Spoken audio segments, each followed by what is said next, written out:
వంటలకు ఇంతకంటే స్వచ్ఛమైన గానుగ నూనె మరెక్కడా దొరకదు. SRV naturals. ఆర్డర్స్ కై స్క్రీన్ పై నెంబర్ కి కాల్ చేయండి. బెంగళూరు రేవ్ పార్టీ తెలుగు రాష్ట్రాల్లో ప్రకంపనలు సృష్టిస్తోంది. ఆంధ్రప్రదేశ్, తెలంగాణతో పాటు బెంగళూరుకు చెందిన 100 మందికి పైగా ప్రముఖులు పాల్గొనడం, వారిలో టీవీ నటీనటులు, మోడళ్లు ఉండడం ఇప్పుడు సంచలనంగా మారింది. అసలు వీరంతా హైదరాబాద్ వదిలి బెంగళూరులో ఎందుకు పార్టీ చేసుకున్నారు? వారిని రేవంత్ రెడ్డి భయం వెంటాడిందా? అంటే అవుననే మాట వినిపిస్తోంది.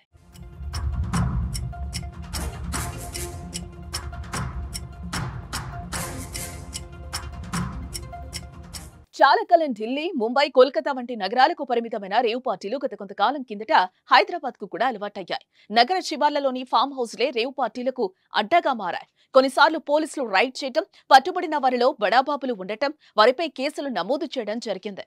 కానీ గుట్టు చప్పుడు కాకుండా రేవ్ పార్టీలు జరుగుతూనే ఉన్నాయి. అయితే తెలంగాణలో కాంగ్రెస్ గెలిచాక సీఎం రేవంత్ రెడ్డి డ్రగ్స్ వినియోగంపై ప్రత్యేక దృష్టి సారించారు. రాష్ట్రంలో డ్రగ్స్ అనే మాట వినిపిస్తే తాట తీస్తానంటూ హెచ్చరించారు. డ్రగ్స్ వినియోగించినా, విక్రయించినా కఠిన చర్యలు తప్పవని, ఈ కేసులో ఎంత పెద్దవారున్నా వదిలేది లేదని కాస్త గట్టిగానే చెప్పారు.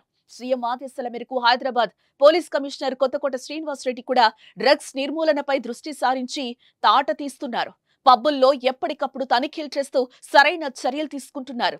పబ్లపై ప్రత్యేకంగా నిఘా పెట్టారు. ఎవరిని ఉపేక్షించడం లేదు. ఇటీవల శివారులోని ఫామ్ హౌజులలో తరచూ డ్రగ్స్ పట్టుబడ్డంతో పోలీసులు కఠిన చర్యలు తీసుకుంటున్నారు. దీంతో రేవ్ పార్టీలు హైదరాబాద్ నుంచి బెంగళూరుకు షిఫ్ట్ అవుతున్నాయి.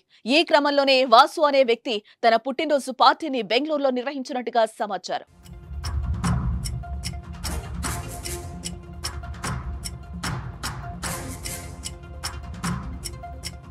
వాసు బెంగళూరు ఎలక్ట్రానిక్ సిటీ సమీపంలో రేవ్ పార్టీని ఏర్పాటు చేశారు. జిఆర్ ఫామ్ హౌస్ లో బర్త్డే పార్టీ ఇచ్చారు.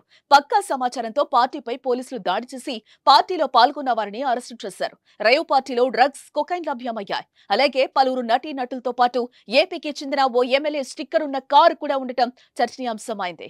ఈ పార్టీలో 30 మంది అమ్మాయిలు, 70 మంది యువకులు పాల్గొన్నారు. వీరంతా హైదరాబాద్ నుంచి బెంగళూరుకు విమానంలో తరలి వెళ్లినట్లుగా తెలుస్తోంది. ఈవెంట్ కోసం ఫామ్ హౌస్ నిర్వాహకులకు 30 నుంచి 50 లక్షల వరకు చెల్లించినట్టుగా తెలుస్తోంది. ఈ ఘటనపై కేసు నమోదు చేయడంతో విచారణలో కీలక అంశాలు వెలుగులోకి వచ్చే అవకాశం ఉంది.